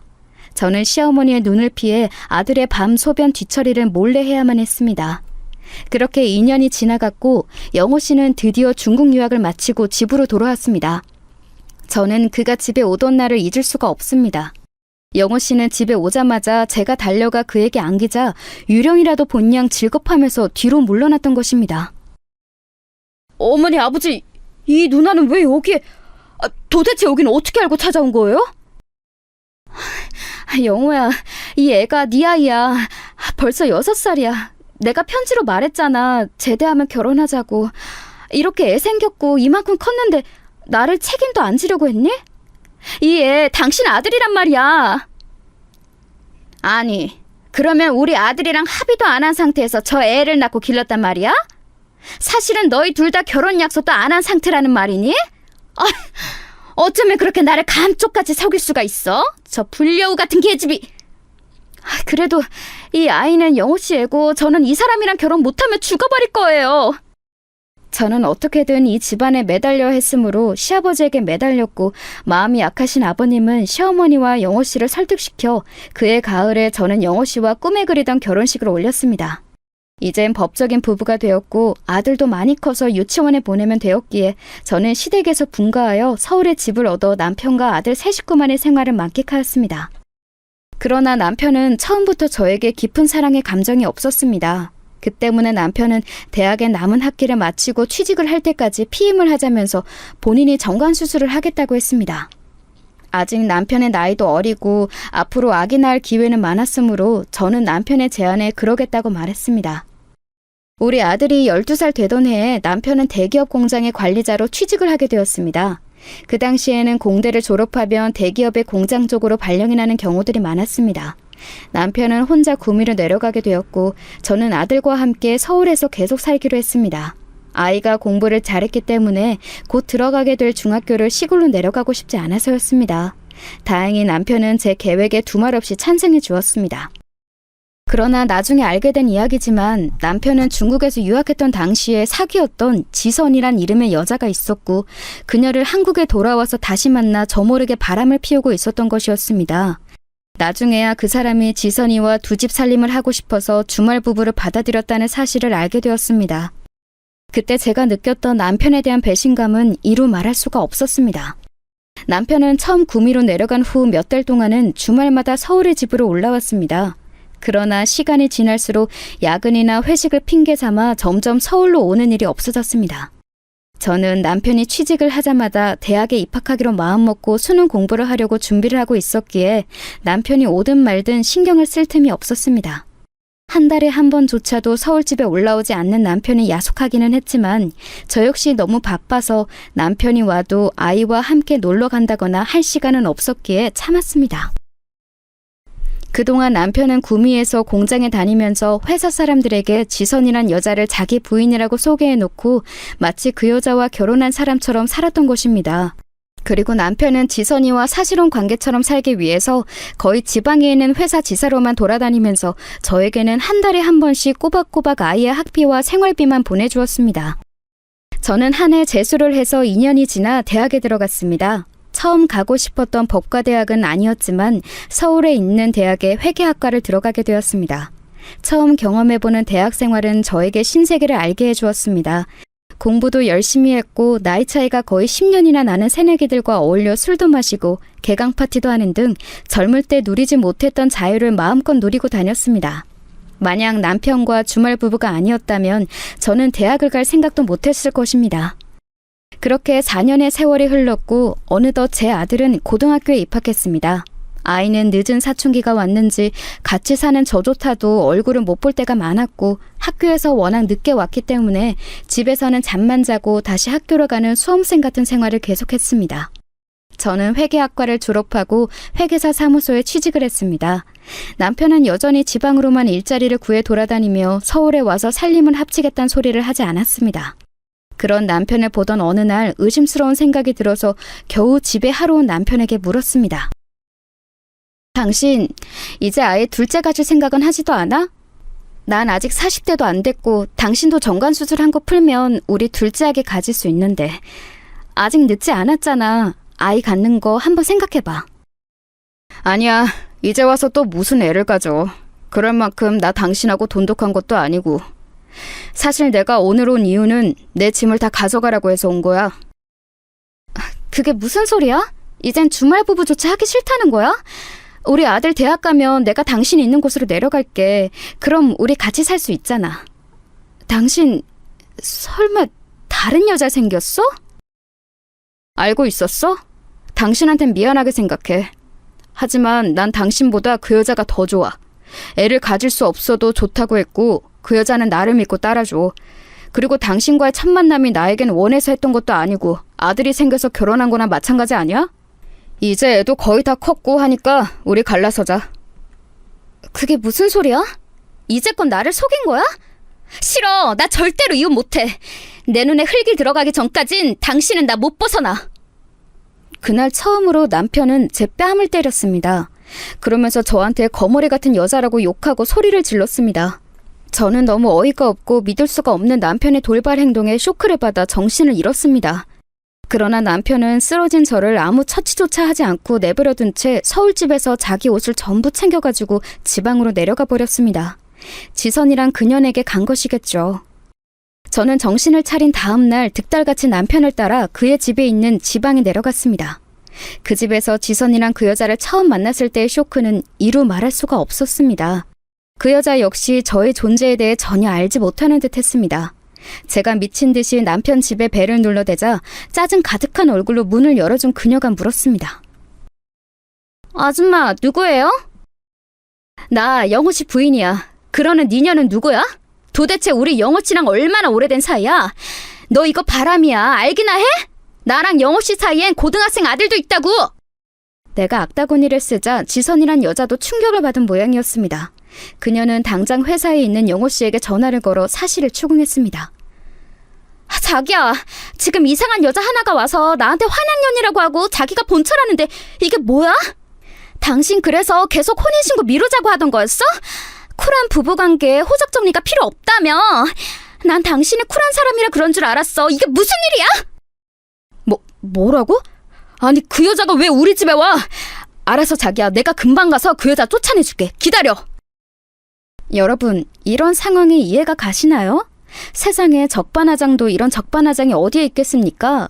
누가 뭐래도 호적상 제가 확실한 본처이고 지선이란 여는 상간녀인데도 불구하고 결국 그 집에서 쫓겨난 것은 저였습니다. 저는 너무 기가 막히고 어이가 없었습니다. 틀림없이 근무 시간인데도 남편은 지선이를 지키고 저를 쫓아내겠다면서 팔을 걷어붙이고 집으로 찾아오는 게 아니겠어요? 그리고는 양심도 없이 제 눈앞에서 사태질을 해가며 소리를 지르는 것이었습니다. 여기가 어디라고 당신이 이 집에 와? 어서 나가! 못 나가겠다면 나 경찰 부를 거야. 어서 나가지 못해? 우리 지선이한테 손끝 하나라도 대면 당신 내가 고발할 거야. 뭐라고? 당신 뭘 믿고 그렇게 기세가 등등해? 내가 본처야. 저녀는 상간녀라고. 이쯤 되면 미안하다는 말이라도 한 번 해야 하지 않아? 미안한 거랑은 별개지. 내가 당신 존재 자체를 지선이한테 숨긴 이유가 뭔지 알아? 사실을 알면 당신 성격에 지선이 해코지하러 올까봐 그랬던 거야. 지금처럼.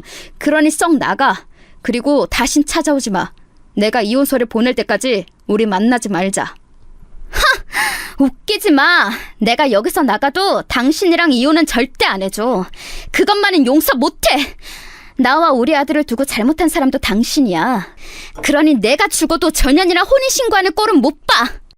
살면서 한 번도 저에게는 보여주지 않았던 남편의 지선이를 향한 살갑고도 저에 대한 가혹한 행동에 저는 두 손을 들고 순순히 그 집을 나올 수밖에 없었습니다. 남편에게 힘으로 붙들려 그 집을 나오면서 저는 눈이 퉁퉁 붓도록 울었습니다. 남편을 믿고 살아온 날들이 너무 억울했고 남편이 한없이 미워서 견딜 수가 없었습니다. 저는 그 집에서 쫓겨나오면서 남편이 무슨 짓을 하든지 절대 이혼만은 동의하지 않겠다고 다시 한번 결심했습니다. 집에 돌아와서 저는 아들을 불러놓고 그날 낮에 남편에게 당한 일을 전부 말해주고 울면서 아들을 끌어안았습니다. 아들, 이제 너한테 아버지는 없는 거야. 난 절대 네 아버지랑 이혼은 하지 않을 거지만 아버진 다시 이 집을 찾아오지 않을 거야. 미안하다, 엄마 때문에. 괜찮아, 엄마. 나 그 사람이 아버지라는 걸 실감 못하고 살았어. 있던 없던 별로 나한테는 상관없어. 그것보다 난 엄마만 옆에 있으면 돼. 이런 일이 있다고 실망하지 말고 우리 둘이서라도 잘 살아가면 돼요, 엄마. 아들은 제 말을 듣고는 오히려 저를 위로해주는 것이 아니겠어요? 언제 이만큼 컸는지 그 애가 너무 든든하고 의지가 되는 것이었습니다. 그 후로 저는 아들과 강북에서 강남으로 이사를 갔고 남편이 줄기차게 보내는 전화, 문자와 내용 증명 등을 싹 무시하기로 마음먹었습니다. 그렇게 남편은 제 안에서 가슴 한쪽에 상처로 남아있는 사람이 되었습니다. 잊으려고 노력했어도 잊혀지지 않고 그렇다고 완전히 무시해버릴 수도 없는 딱 그런 무게의 사람이 되었습니다. 그렇게 세월은 흘렀고 10년 전에 저는 남편의 부고장을 받았습니다. 남편은 저를 버리고 두 집 살림을 했었던 그 지선이란 여자와 나란히 집에서 극단적 선택을 했다고 그의 부모님이 말하더군요. 남편의 어머니는 그제서야 저에게 미안했는지 전화를 해서 제게 사과를 하시더라고요. 미안하다. 그 지선이란 여자를 믿는 게 아니었어. 내가 너한테 못할 짓을 많이 했다. 미안하다. 우리 영호가 그 지선이란 요망한 것을 만나지 않고 너랑 잘 살게 놔뒀어야 하는 건데. 아니요, 어머니, 됐어요. 저는 남편이 저와 아들을 버리고 그 여자를 선택한 것만 후회했으면 더 바랄 게 없습니다. 어머니까지 제게 사과하실 필요 없으세요. 그럼 잘 지내세요. 그 사람이 죽었으니 이제 더 이상 만날 일도 없겠네요. 그렇게 말하고 제가 전화를 끊으려고 한 순간 어머니는 저에게 터져나오듯 마지막 진실을 말씀하셨습니다. 잠깐만! 그 애가 죽기 전까지 가지고 있던 일기장을 너한테 유품으로 남겼어. 그러니 그 애의 마지막 유언이라 생각하고 그걸 가져가주면 안 될까? 비참하게 죽어갔던 그 애의 마지막 소원이었어. 그러니 꼭 빠른 시일 내로 대전집으로 와서 이 일기장 가져가렴. 아니요, 저 그 물건 안 받겠습니다. 그 사람이 남긴 건 뭐가 됐든 이제 제게 의미가 없어요. 남편의 유품은 어떻게 처리하든 어머니 마음대로 하세요. 저는 이 말을 끝으로 어머니의 전화를 끊었습니다. 비록 별거하며 남처럼 살았지만 남편의 죽음은 제게 큰 충격이었습니다. 남편을 사랑한 시절이 있었기에 그 때문에 눈물을 흘렸지만 시어머니 앞에서는 애써 덤덤한 척했습니다. 별거를 10년째 하고 있는 남편의 죽음으로 제가 슬퍼하고 있다는 것을 알리기도 싫었고, 제가 마음 약해진 틈을 타서 사별한 남편의 가족으로서 저와 제 아들과 어떻게든 연결되려는 시어머니의 속셈이 보였기 때문이었습니다.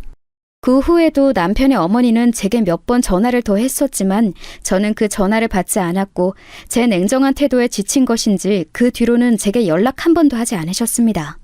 남편의 부고 소식을 들은 지 며칠 후 저에게는 소포가 하나 왔습니다. 작은 상자 안에는 시어머니가 보낸 것 같은 남편의 일기장이 들어있었지만 그 당시에는 아직 남편을 용서할 수 없었기에 저는 그 내용을 보지도 않고 벽장 속 깊은 곳에 처박아 두었습니다. 그렇게 남편을 보내고 그 사실을 잊어버릴 만큼 평온했던 일상이 하루하루 흘러가던 어느 날 저에게 모르는 번호로 전화가 온 것이었습니다.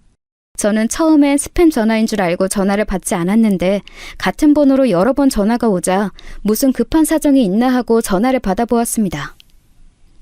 여보세요? 누구신데 몇 번씩 전화를 하세요? 안녕하세요. 저는 경찰입니다. 다름이 아니라 길에서 어떤 할머니가 자동차 사고로 돌아가셨는데 가족이 없으셔서 전화드렸습니다.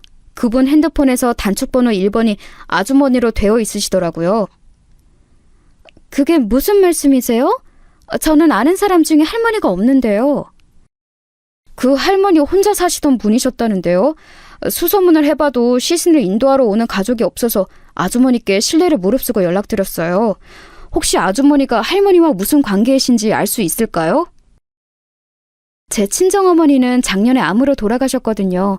그래서 제가 아는 할머니 또래의 여자는 없었는데 그 경찰은 일단 그쪽으로 내려와 보라면서 대전에 제 남편 본가 근처의 주소를 불러주는 것이었습니다. 그제야 제 시어머니가 생각난 저는 부랴부랴 경찰에 알려준 주소로 향했습니다. 할머니가 혼자서 밖으로 나오셨다가 변을 당하신 것 같았습니다. 할머니의 신원 확인을 해보니 아들은 10년 전에 돌아가시고 아주머니가 며느리로 되어 있으시던데 맞습니까? 네, 맞습니다. 제가 며느리예요. 연락 주셔서 감사합니다. 제가 어머니 시신 인도하고 장례식 잘 치러드리겠습니다. 저는 경황이 없이 경찰에서 진술을 하고 시어머니가 안치된 병원 영안실로 갔습니다. 남편의 아버님은 남편이 죽은 지 몇 년 후에 암으로 돌아가셨다고 하더라고요. 어머니는 그 후 혼자서 살고 계셨는데 치매에 걸리신 후에도 돌봐주는 가족이 없어서 길거리에서 변을 당하셨다고 그 지역 사회봉사자가 말했습니다. 그의 말을 듣고 저는 아들에게 전화를 했습니다. 이런 때에 저도 온전히 의지할 사람은 제 아들밖에 없었습니다. 어찌됐든 제 아들은 영호 씨의 핏줄이고 시어머니에겐 하나밖에 없는 손자니까요. 아들, 너 어렸을 때 대전에서 살았을 때 우리랑 같이 살던 친할머니 있지? 그분이 돌아가셨다고 연락이 왔어. 네가 그분 손자이니까 상주 노릇을 해야 할 것 같구나. 엄마 혼자서 장례 치르기는 힘들고 그러니 바로 내려와 주렴. 네, 그 할머니 생각하면 엄마 괴롭히고 못된 말만 하셨던 분이었지만 그래도 돌아가셨다니 슬프네요. 지금 바로 내려갈게요. 저는 아들을 기다리며 어머니의 장례 준비를 했습니다. 아들도 어렸을 때는 그렇게 무서웠던 할머니였지만 돌아가셨다고 하니 슬퍼하며 상주로서 든든히 장례식장을 지켜주었습니다. 그렇게 사흘 동안 조촐한 장례를 치르고 서울집으로 올라온 저는 그 작은 소포에 담긴 일기장이 갑자기 생각났습니다. 언젠가 어머니께서 제게 얘기했던 남편이 남긴 유품이 확실해 보였습니다. 저는 급히 벽장을 뒤져서 남편이 남긴 낡은 일기장을 찾아냈고 한 장 한 장 넘겨가며 읽어보았습니다. 그러다가 저는 눈이 튀어나올 만큼 놀랐습니다.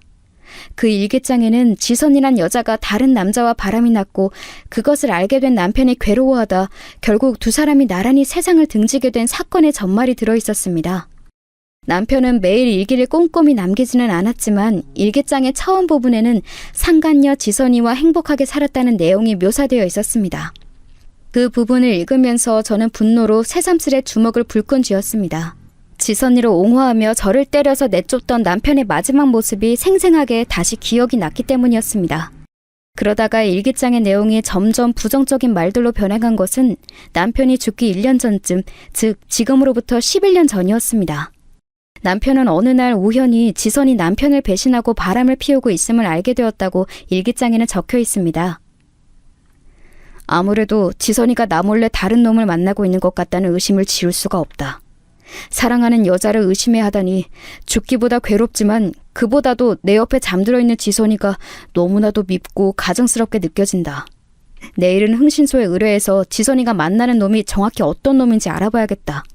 그 놈의 납작을 정확히 보지 않고는 도저히 견딜 수가 없다. 저는 남편의 일기장을 읽다가 소스라치게 놀랐고 역겨운 구토가 올라오는 것을 참을 수가 없었습니다. 그 나쁜 년은 남의 남편을 빼앗아갔으며 끝까지 잘 지낼 것이지 결국은 제 남편도 배신하고 바람을 피운 것이었습니다. 저는 얼른 다음 페이지를 펼쳐 읽어보았습니다. 남편의 분노가 생생히 느껴지는 구절이었습니다. 지선이가 몰래 만나고 있는 놈이 누구인지 알았다. 나보다 훨씬 못생기고 직업도 별 볼 일 없는 놈이다. 그러나 지선이가 나랑 있을 때와는 다르게 그놈에게 보여주는 눈빛은 정말 사랑에 빠진 여자의 그것이다. 나는 이 눈빛을 안다. 바로 내 전 아내가 내게 보였던 눈빛이었으니까. 내가 더 이상 세상을 살아갈 필요가 있을까? 아무리 내가 지선이를 윽박지르고 설사 때린다 해도 그녀는 그놈을 계속 만날 것이다. 남편 몰래 바람을 피우던 지선의 실체가 드러나자 남편의 의심은 확신이 되어 그 상간녀를 구박하며 때리기까지 했었다는 것이었습니다. 그러다가 죽기 몇 달 전부터 남편은 상간녀가 남편의 이름으로 생명보험을 5건이나 들어놓는 사실을 알았다고 했습니다. 지선이가 나를 죽이려고 하는 것이 틀림없다. 한 달 사이에 생명보험을 5개나 새로 들었다. 나를 죽이고 그놈에게 가서 내 사망보험금으로 보란듯이 잘 먹고 잘 살겠지? 내가 그 꼴을 순순히 볼 거라고 생각하나? 내가 죽더라도 지선이만큼은 데리고 같이 죽을 것이다. 이렇게 될 줄 알았다면 아내에게 더 잘해줄걸. 애초에 지선이와 빨리 헤어지고 가정으로 돌아갔더라면 이런 꼴을 보고 살지도 않았을 것인데 내가 지은 죄가 너무 많아서 이제 벌을 받는 건지도 모른다. 아내를 배신하고 바람이 난 나는 벌을 받아 마땅한 놈이지만 죄 없는 내 아내와 하나뿐인 아들을 위해서 나는 내 재산을 모두 처분해서 내 본가의 뒷산에 묻어둔다. 그렇게 일기를 남긴 몇 주 후에 남편은 지선이와 크게 다투고 나서 남편에게서 도망치려던 지선을 살던 아파트 18층에서 밀어 떨어뜨리고 남편은 미리 준비해둔 독극물을 먹고 자살을 선택했다고 그 당시에 사건을 수사했던 경찰서에서 확인한 내용을 그랬습니다. 그 이후에 일기장에 적힌 필체가 다른 한 장의 짧은 글을 발견했습니다. 아마도 내용으로 보아서 시어머니가 제게 남긴 마지막 유언인 듯 했습니다. 아가야, 같이 살고 있을 때에 너에게 아가라고 불러본 적이 한 번도 없는 것 같구나. 미안하다. 네 남편은 그 지선이란 년이 죽인 거나 마찬가지야. 그녀는 바람을 피운 걸로도 모자라서 내 아들을 죽이고 거액의 보험금을 타려고 했던 모양이지만 내 아들이 지선이의 교활한 계획을 눈치채고 선수를 쳤던 것 같구나. 나 역시 사건의 전말은 이 일기장을 읽은 정도밖에 알 길이 없으니 내 아들과 그 바람난 년 중 누가 먼저 죽었는지 알 길은 없구나. 그 보험금은 나에게 돌아왔단다. 하지만 내가 이제 더 길게 살아봐야 10년이겠지. 아들을 죽여서 얻은 이 돈을 나는 쓸 수도 없고 쓰고 싶지도 않단다. 나는 그것을 집 뒷산의 항아리에 묻어놓았어.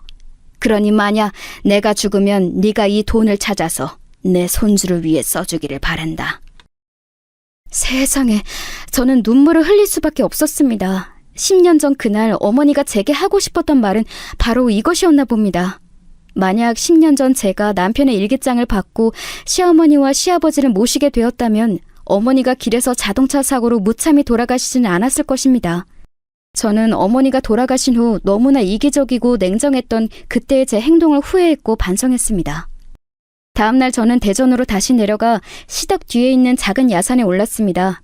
일기장에 그려진 지도대로 커다란 느티나무 밑을 파자 김장독이 하나 나왔고 그곳에는 김장 비닐에 쌓인 돈다발이 쏟아져 나왔습니다. 그 돈을 큰 가방 속에 담아온 저는 집에 도착해서 돈을 세어봤더니 대략 10억 정도 되었습니다. 며칠을 이 돈을 두고 무엇을 할까 하고 생각한 끝에 저는 아들을 불러 이 놀라운 사실을 알리기로 했습니다. 제 부름에 제 방에 온 아들은 돈이 가득 든 가방을 보고 헉! 하고 숨을 몰아쉬었습니다. 아들, 네 아버지가 죽기 전에 써두었던 일기장을 보니까 네 아빠는 엄마를 버리고 상간녀와 끝까지 행복하게 살지 못했고 반대로 그 여자에게 배신을 당했다는 것을 알게 되었어. 그리고 아버지는 아마 그 바람남 여자와 함께 세상을 떠나기로 마음먹은 모양이야. 그 사실을 알고 나서 엄마는 하늘이 무너지는 것 같았지만 너에게 말하면 더 큰 충격을 받을까 싶어서 그동안 말을 안 하고 있었어. 그런데 엄마가 곰곰이 생각해 본 결과 너도 아버지 유품인 이 일기장을 읽어볼 권리가 있는 것 같아. 이걸 보고 이 돈들을 어찌할지는 엄마에게 맡겨주렴. 아들은 옛날에 묻었던 아버지의 죽음이 완전히 기억과는 다르게 거론되는 것에 흠칫했지만 곧 평정심을 되찾고 말했습니다. 네, 어머니, 저도 어릴 적 기억 속의 그 할머니는 무서웠지만 아버지도 할머니도 얼굴 한 번도 못 뵙고 돌아가셨다니 조금은 슬프네요. 그 두 사람이 어머니에게 조금만 더 잘 대해주셨다면 사는 동안 한 번도 안 볼 이유는 없었을 텐데 말이에요. 너무 아쉽네요, 어머니. 그래, 엄마도 그렇게 생각해. 그러니 이 엄마는 네가 데려온 여자친구 절대 반대하지 않는다. 난 네 선택을 존중하고 그에 대한 책임을 지는 것도 너야. 그러니까 그 애와 결혼하면 되도록 싸우지 말고 잘 맞춰가면서 행복하게 살았으면 좋겠구나. 네, 어머니, 말씀 명심할게요. 감사해요. 저를 계속 돌봐주시고 사랑해주신 점이요. 저는 그 사실을 당연하다 생각하지 않아요. 저를 버린 아버지를 생각하면 전 어머니께 너무 감사해요. 아니야, 부모로서 당연한 일이지. 난 너를 선택해서 낳았고 내가 죽을 때까지 책임지기로 어린 너와 약속했으니까. 저희 아들은 명문대학교를 우수한 성적으로 졸업하고 대기업에 입사했습니다. 아들 자랑을 하려는 건 아닙니다만 제 아들이 본래 성실한 것이 장점이거든요. 입사하고 나서 남들보다 배로 노력했던 아들은 다른 동기들보다 빨리 승진하여 지금 30 중반의 나이에 과장이 되었습니다. 그리고 사내에서 사귀던 여자와 올해 가을쯤 결혼을 하겠다고 하더군요. 저는 아들이 선택한 여자니 존중해 주려고 합니다. 그리고 계속 보다 보니 며느리 될 아이도 예쁘고요. 저는 그 돈으로 아들 내외에게 서울에 집을 마련해주고 결혼 자금으로 쓸 생각입니다. 물론 제가 아들을 위해 따로 모아둔 것도 있지만 저는 이 돈을 죽은 남편이 남긴 마지막 양심이라 생각하기로 했습니다. 그리고 저는 그동안 죽도록 미워했던 제 남편을 이제야 지옥 같았던 제 마음속에서 끊어낼 수 있었습니다. 여러분, 오늘 제 이야기는 여기까지입니다. 비록 남편에게 배신당하고 아들과 둘이 외롭게 헤쳐온 삶이었지만 이제는 제 기구한 삶의 보람을 느낄 때가 되었다고 생각합니다. 그리고 저는 곧 새로운 가족이 생깁니다. 저는 제 며느리에게 아들과 동등한 사랑을 줄 것이고 인자한 시어머니가 되도록 노력하려고 합니다. 그리고 아들이 손주를 낳으면 그 아이에게도 사랑을 주고 행복하게 함께 사는 것을 꿈꾸고 있습니다. 저는 이제 늦었지만 죽은 남편도 시어머니도 모두 용서했습니다. 그리고 그들의 삶을 거울 삼아 더 착하게 살고 싶습니다. 제 사연 들어주셔서 감사합니다, 여러분. 건강하시고 행복하세요.